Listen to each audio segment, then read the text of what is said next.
Nell'ultimo video mi avete odiato per avervi lasciato in sospeso con questa scatola.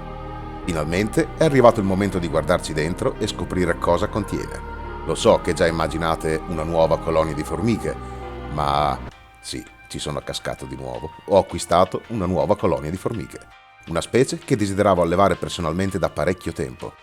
Stavolta ho testato il servizio di Ants & Co, un venditore che opera dalla Francia, dal quale non avevo mai fatto acquisti. Ma adesso apriamo il pacco perché io sono più paziente di voi. Poi dopo vi lascio tutti i link in descrizione. Sigla.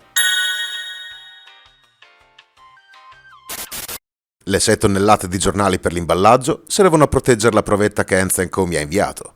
Qualcosa di davvero unico. Come ho detto prima, Ants & Co è un venditore che opera dalla Francia, il che vuol dire niente sovrapprezzi e sorpresa per la dogana.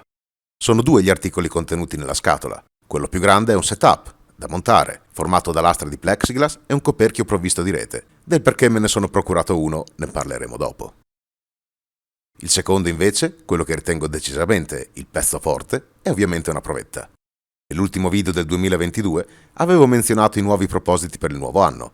Tra questi ve n'era uno a cui stavo già lavorando, ossia allevare una specie particolare. Eccola qui, una specie non comune tra gli allevatori, molto prolifica e che richiede un setup diverso da tutti quelli che ho avuto finora. Come dire, la mia nuova colonia di Oecophila smaragdina.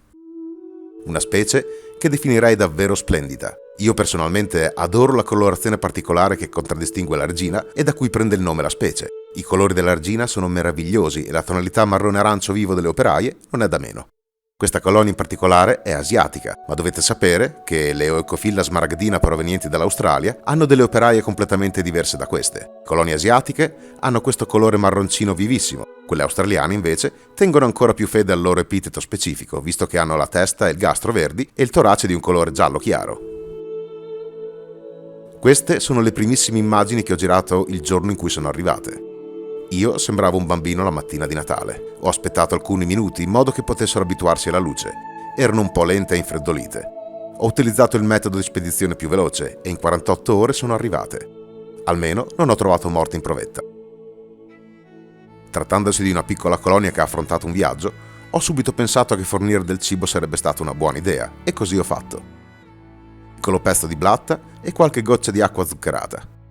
Le formiche vi ci sono precipitate immediatamente sopra.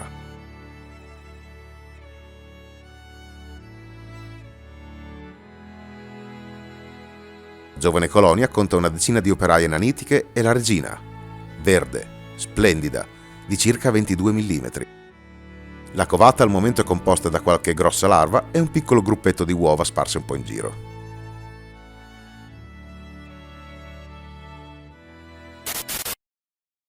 La stabulazione per questa inconsueta specie di formiche è altrettanto inusuale.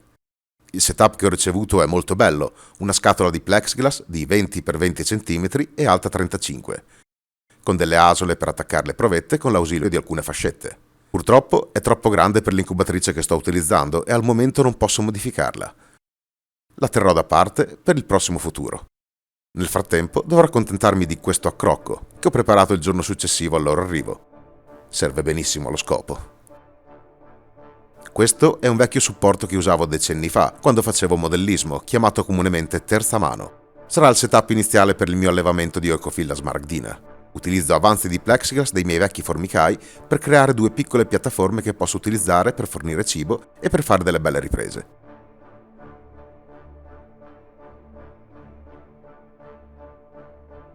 Le collego con qualche pezzo di spago sperando che le formiche decidano di utilizzarli. Nel caso in cui saranno d'impiccio faccio sempre in tempo ad eliminarli. Adesso fisso alla piattaforma una provetta con acqua.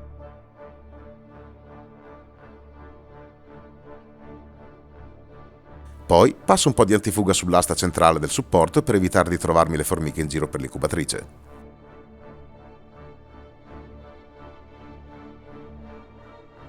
Ed infine fisso delicatamente la provetta della colonia al setup. Dovete sapere che Oecophila smaragdina è una specie arboricola che fin dall'inizio va allevata in setup aperti, non in nidi chiusi di legno, gas beton o acrilico.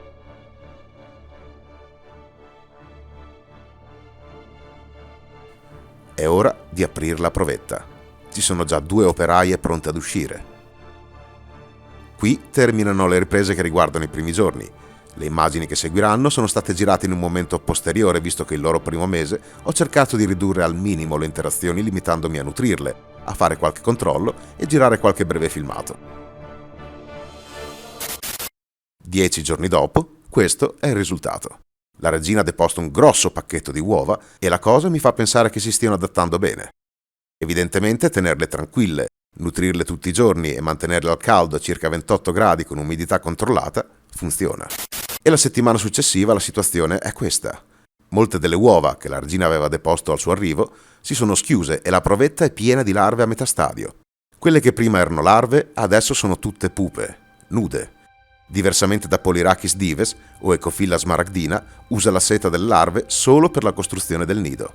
Le larve terminano il loro sviluppo restando nude.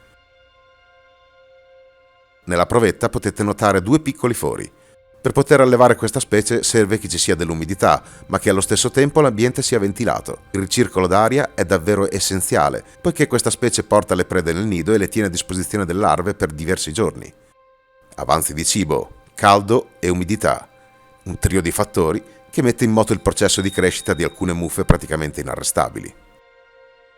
La reazione quindi diventa davvero indispensabile.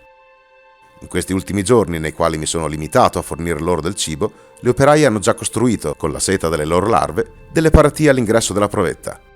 Purtroppo non sono riuscito a fare video durante l'operazione, ma in futuro di sicuro non mancheranno le occasioni. Passano altri 10 giorni e la colonia cresce davvero bene. Come buona abitudine, e per non smentirmi mai, decido di rompere un po' i coglioni, testare la sua reattività. Sfioro le sue antenne. Immediatamente l'operaia spalanca le mandibole e non mostra nessun timore ad affrontare l'intruso. Mandibole spalancate e gastro sollevato sono inequivocabili atteggiamenti di attacco. Un piccolo assaggio di aggressività, molto spiccata in questa specie, e che non vedo l'ora di mostrarvi come si deve. Una volta cessato l'allarme, l'operaia torna alle sue attività con tutta calma. Continuerò a prendermi cura di loro e a tenerle d'occhio. Inoltre ci sono una marea di informazioni e curiosità sulla particolarità e sui comportamenti di questa specie che mi piacerebbe davvero raccontarvi prossimamente. Se il video ti è piaciuto lasciami il tuo like ed iscriviti al canale. Se hai qualche domanda scrivimi qui nei commenti o iscriviti al nostro gruppo Facebook. Grazie per la visione e al prossimo video.